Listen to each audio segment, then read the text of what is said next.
கங்குவா கங்கா கங்கா கங்குவா கங்குவா கங்குவா.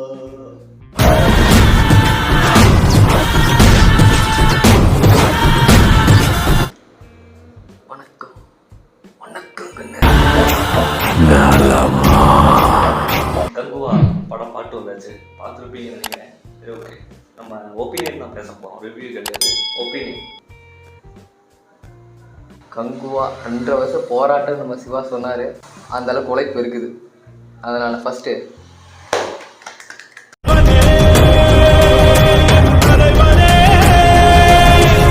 சூர்யாவுக்கும் 10 வருஷம் போராட்டத்துக்கு அப்புறம் தேட்டரில் ரிலீஸ் ஆகிற படம். அதனால் ஆமாம் கேப்பு 2 வருஷம் எதற்கும் துணிந்தவன் இல்லை, நல்ல ஹிட்டு கிடச்சி. சிங்கம் 2 தானே கடைசி தேட்டருக்கு ஹிட்டு, அதுக்கப்புறம் பெருசாக இல்லை. அதனால் அதுக்கு அண்ணாத்துக்கு அப்புறம் இங்கே வந்து எதற்கும் துணிந்தவனுக்கு அப்புறம் 2 பேர் சேர்ந்து ஒரு படம் பண்ணுறாங்க. ஃபேமிலி என்டர்டைன்மெண்ட் ரூரலாக ஒன்று பண்ணிவிட்டு பீரியடிக் போஸ்டரை வச்சு ஒரு படம் பண்ணியிருக்காங்க. நல்லா இருக்கு. நல்லா இருக்கு. நல்லா இருக்கியா? நல்லா இருக்கு. படத்தில் யார் யார் நடிச்சிருக்காங்க அதை பற்றி அதாவது மீனா சூர்யா நடிப்பின் நாயகன். பேருக்கேற்ற மாதிரி உண்மையாக நல்லா போட்டு நடிச்சிருக்கிறாரு.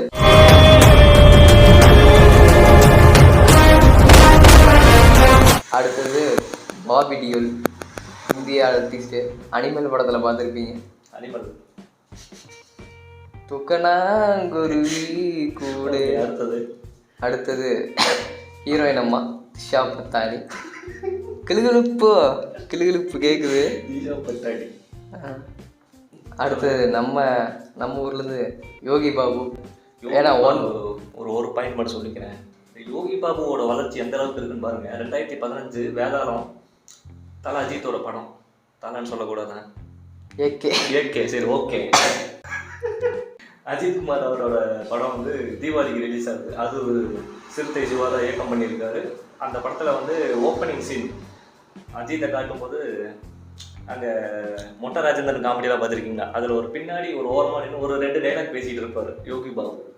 அதே யோகி பாபு வந்து இன்னைக்கு சிறுத்தை சிவாவோட டைரக்ஷனில் ஒரு படத்தில் மெயின் கேரக்டர் மாதிரி சொல்லலாம். மெயின் கேரக்டர்னு அதுவே 25 நிமிஷம் தான்.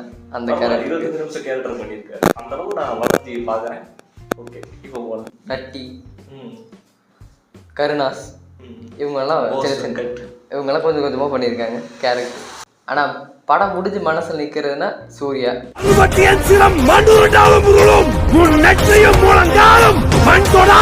கேரக்டர் பற்றி சொல்லிட்டு இருக்கும்போது இத்தனை பேர் நடிச்சிருக்காங்கன்னு சொல்லும்போது ரெடின் கிங்ஸ்லி விட்டுட்டீங்க. ஞாபகம் இருக்கா?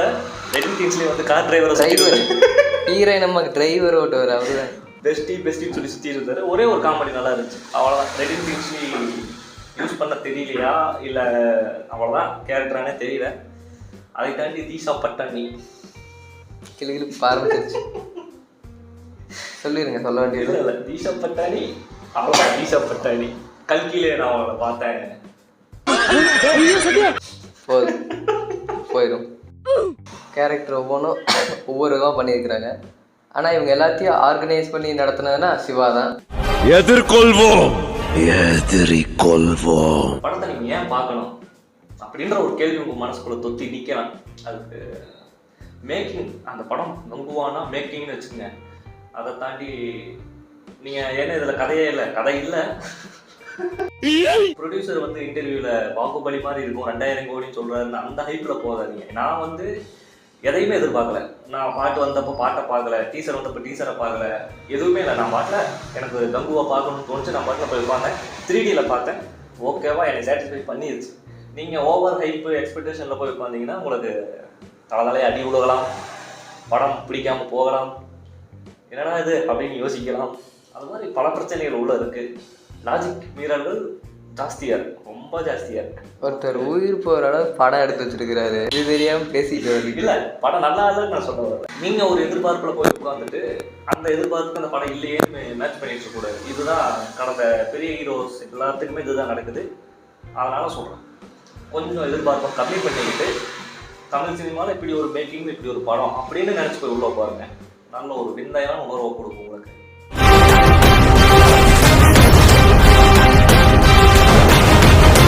நம்ம இன்னொருத்தருக்கு சொல்லணும், இயக்குனர் ஹரி. ஹரியா? ஏன்? ஏன்னா படம் முழுக்க சூர்யா கத்தி கத்தி பேசுகிறாரு, அதுக்கு விதை அவர் தான் போட்டார். ஏன்னா எந்த கேரக்டர், அந்த ஃப்ரான்சிஸ் கேரக்டரு பற்றி நான் பேச விரும்பல, அதை அப்படியே கடந்து தான் போயிடும்.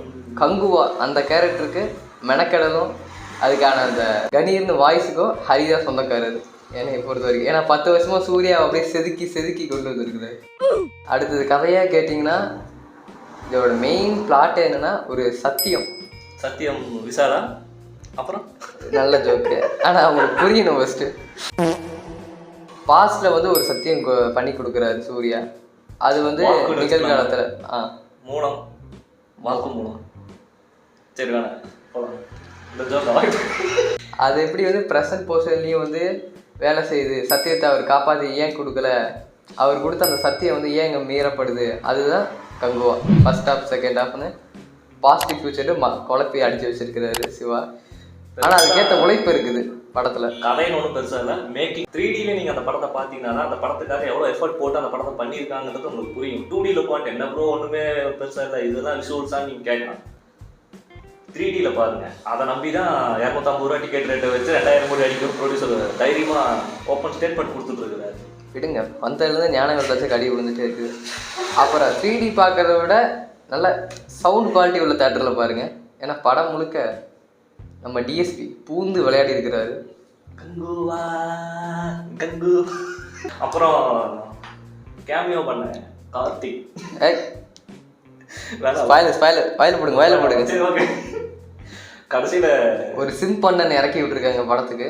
யாரும் உங்களுக்கு தெரியும், நிறையா சோசியல் மீடியாவில் பார்த்துருக்கீங்க. ஆல்ரெடி வாட்ஸ்அப் ஸ்டேட்டஸில் எவ்வளோ ஸ்டேட்டஸ் போட்டு சுற்றிட்டு இருப்பான் கேமியோ அதுவே தெரிஞ்சிருக்கும். கார்த்தி தான் பாருங்க, செகண்ட் பார்ட்டுக்கு லீடு கொடுத்து முடிச்சிருக்காங்க. கார்த்தியை காலக்கேறுற மாதிரி சிவா காட்டி வச்சிருக்கு. சிறுத்தை படத்துல ஒரு வில்லன் கேரக்டர் பண்ணியிருப்பாரு தமன்னா, கடைசியில கடத்திட்டு போற மாதிரி ஒரு கேரக்டர், பேர் கூட சரியில்லை, கொண்டா ரெட்டியோ என்னமோ வரும், ஒரு தெலுங்கு வில்லன் மாதிரி. பத்ராவை வந்து ஒரு வில்லன் கேரக்டர் போர்ட்ரேட் பண்ணி ஒரு போலீஸ், அதனால இவர் வந்து கொள்றாருன்ற மாதிரி முடிச்சிருப்பாங்க. அதே கெட்டப்ல கார்த்தி கடைசியில வருவாரு கங்குவார. அது செட்டப் பையனா, அதை மென்ஷன் பண்ண வேண்டியதாக இருக்குது இங்கே. பரவாயில்ல, அதுலேயும் ஒரு பாடி லாங்குவேஜ் விட்டுருக்காரு பாருங்க. பாடி லாங்குவேஜ் நிறைய இருக்குது உள்ள. அதை தாண்டி பிக்னி சீன் இருக்குது 3Dல பாருங்க. டிஎஸ்பி ஏதாவது ஒரு சில வார்த்தைகள் டிஎஸ்பி பார்த்து. புஷ்பா 2 வந்ததுக்கு அப்புறம் பேசிக்கலாம், இதில் பெருசா ஒன்றும் கிடையாது. சூர்யாவுக்கு புதுசா ஒரு டைட்டில் கார்டு கொடுத்துருக்காங்க, அது ஓகே. ஆனா அது பிஜியுமே இல்லாம தியேட்டர்ல ஊம படம் காட்டினதுதான் கொஞ்சம் வந்திருக்குது. அதனால சொல்றேன், புஷ்பா 2 வந்ததுக்கு அப்புறம் அதுக்கு எப்படி போட்டிருக்காரு, இதுக்கு எப்படி போட்டிருக்காரு. தெலுங்கு படத்துக்குலாம் கரெக்டாக ஓட்டுறாரு. தெலுங்கு படம்னா உங்களுக்கு தமிழ் படம்னா மொத்தத்தில் கங்குவா எப்படி இருக்கு நீங்க சொல்லுங்க. மொத்தத்துல கங்குவா படம் எதிர்பார்த்து இல்லாமல் போன எனக்கு சாட்டிஸ்ஃபை பண்ணிடுச்சு. எதிர்பார்த்து வந்து உங்களுக்கு ஃப்ரான்சிஸ் தலையக்கு துண்டை போட்டு வச்சிட்டாரு, கங்குவா உங்களை காப்பாற்றிருக்காரு, பரவாயில்ல. செகண்ட் பார்ட் இருக்குது, நம்ம அதையும் ரிவ்யூ பண்ணுவோம். அதை தாண்டி 2000 கோடிலாம் போகாது, 500 கோடி போகிறதே கஷ்டம்தான். ஒரு 200 கோடி வந்துச்சுன்னா படம் ப்ரொடியூசர் தப்பிப்பாரு பாவம். சரி ஓகே, அடுத்த படத்தில் வந்துருக்கோம், பார்ட் 2ல பார்ப்போம். காடே எவ்வளவு நேரமா சார் நின்று வேடிக்கை பாக்குறீங்க? பள்ளத்துல விழுந்ததுலேருந்தே பார்த்துட்டு தான் இருக்கோம். பாக்குறவங்க கொஞ்சம் ஹெல்ப் பண்ணப்படாது? நீ கேட்கலையே. கேட்டா தானா? Yes please help me. Help